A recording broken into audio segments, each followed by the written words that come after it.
मूर्ख दोस्त बुद्धिमान दुश्मन से भी ज्यादा खतरनाक होता है। मूर्ख बंदर।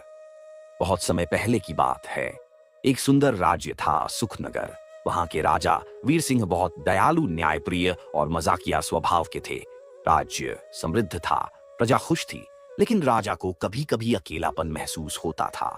उनके सारे मंत्री गंभीर रहते, दरबार में हमेशा कामकाज की बातें होती। राजा को कोई ऐसा साथी चाहिए था जो उन्हें हंसा सके, मन बहला सके।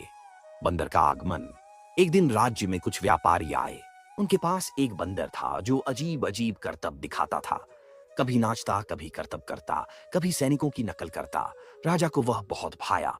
उन्होंने तुरंत कहा, इस बंदर को मुझे दे दो, मैं इसका खूब ख्याल रखूंगा। राजा ने उस बंदर का नाम रखा मधु। मधु को रोज अच्छे फल, कपड़े और यहाँ तक कि सोने का हार तक मिला। राजा जहां जाते मधु वहीं जाता, शिकार, दरबार, यहाँ तक कि राजमहल के अंदर तक। धीरे धीरे राजा ने उस पर इतना भरोसा कर लिया कि कभी कभी दरबारी भी कहते, महाराज ध्यान रखें, यह तो जानवर है। राजा हंसते हुए कहते, यह जानवर नहीं, मेरा दोस्त है। दोपहर का समय। एक दिन दोपहर को राजा बाग में आराम करने गए। हल्की हवा चल रही थी, फूलों की महक बिखरी थी। राजा बोले, मधु, मैं थोड़ी देर विश्राम विश्राम करूंगा, तुम यहाँ रहो और मेरी देखभाल करो।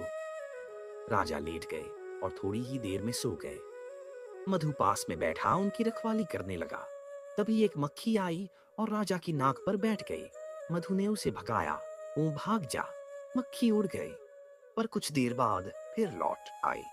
अब की बार मधु को गुस्सा आया। वह हाथ हिलाकर, हवा में झाड़कर, यहाँ तक कि ताली बजाकर भी उसे भगाने लगा, पर मक्खी हर बार लौट आती। मूर्खता की चरम सीमा।